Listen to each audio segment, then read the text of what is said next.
कुछ काम सीख परिवार का सहारा बनना चाहता हूँ, क्या करूँ? आज ही ज्वाइन करो JS ITI, जहाँ मिलेगा electrician, fitter, surveyor, COPA, fashion technology जैसे ट्रेड्स में रोजगार परक प्रशिक्षण, जिसे प्राप्त कर तुम अपने परिवार को आर्थिक मजबूती दे सकते हो। साथ ही मल्टीनेशनल कंपनीज में 100% प्लेसमेंट। JS ITI, पलई पट्टी, बाबतपुर, वाराणसी। Admissions open.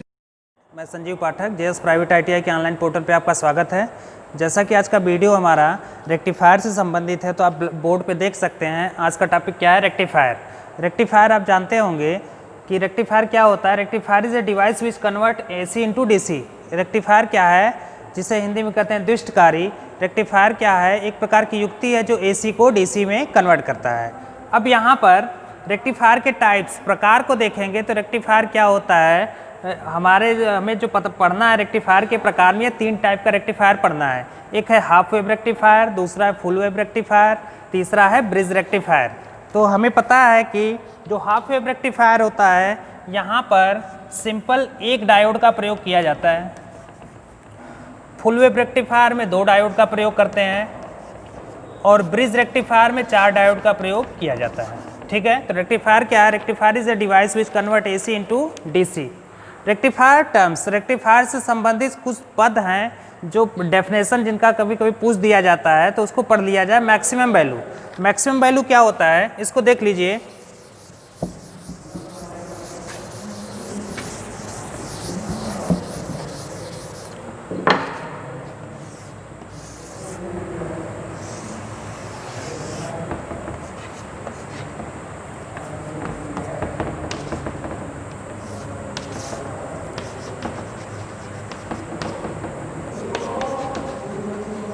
अब जैसे दिया है रेक्टिफायर टर्म्स में मैक्सिमम वैल्यू, तो कोई ग्राफ है जो वोल्टेज और टाइम से संबंधित है। हमारा एक्स एच पर क्या है, टाइम है, और वाई एच पर क्या है, वोल्टेज है।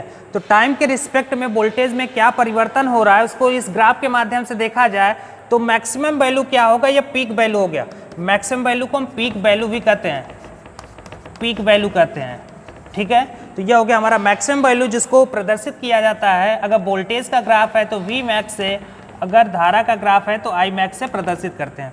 दूसरा है एवरेज वैल्यू। एवरेज वैल्यू क्या होता है, तो एवरेज वैल्यू को अगर वोल्टेज का एवरेज मान निकालना है तो V एवरेज का फार्मूला होता है 2/5 V मैक्स।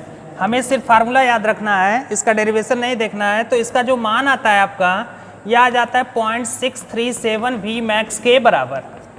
तो V एवरेज का जो मान आ गया, V एवरेज का जो मान आ गया 0.637 V मैक्स के बराबर।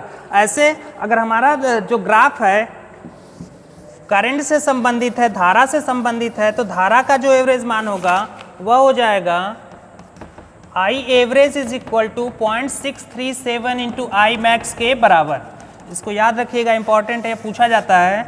यह औसत मान हो गया आपका। अब RMS मान बताना है, तो RMS मान बताने के लिए RMS मान का भी आप फार्मूला याद रखिए। RMS मान क्या होता है, RMS मान का जो पूरा नाम है यह है root mean square, root mean square value. यह है आपका RMS मान क्या होता है, root mean square value. RMS मान को अगर वोल्टेज के टर्म में देखा जाए तो VRMS से प्रदर्शित किया जाता है, अगर करंट के टर्म में देखा जाए तो IRMS से इसको प्रदर्शित किया जाता है। तो VRMS क्या होता है, VRMS सिंपल अगर फार्मूले के रूप में देखा जाए तो यह क्या होता है, V मैक्स बाई रूट 2। इसको सॉल्व करेंगे तो यह आपका आ जाएगा 0.707 V मैक्स।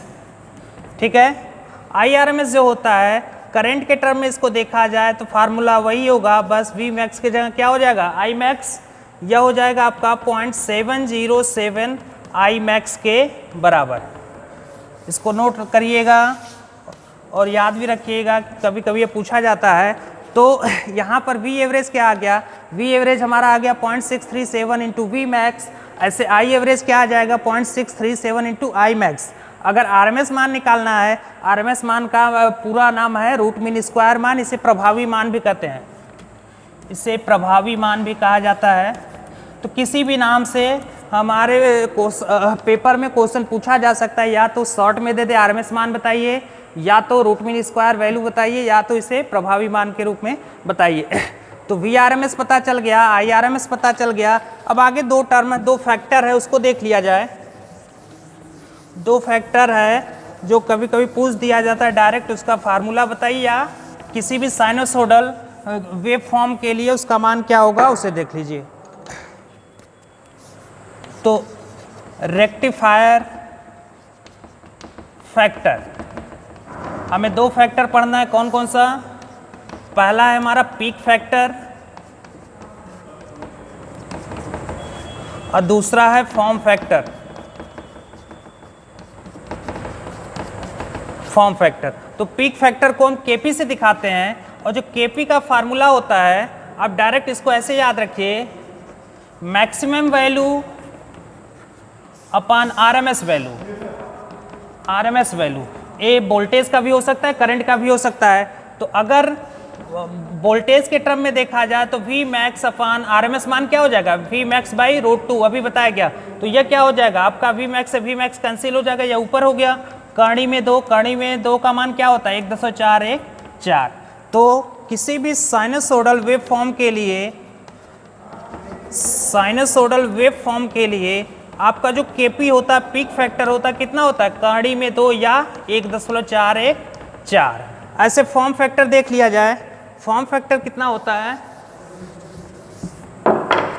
फॉर्म फैक्टर को केएफ से दिखाते हैं। यह फॉर्म फैक्टर आपका होता है आरएमएस मान अपान एवरेज मान, ठीक है। तो आरएमएस को किससे दिखाते हैं? वी मैक्स बाई रूट 2, और एवरेज को किससे दिखाया जाता है? 2/5 वी मैक्स।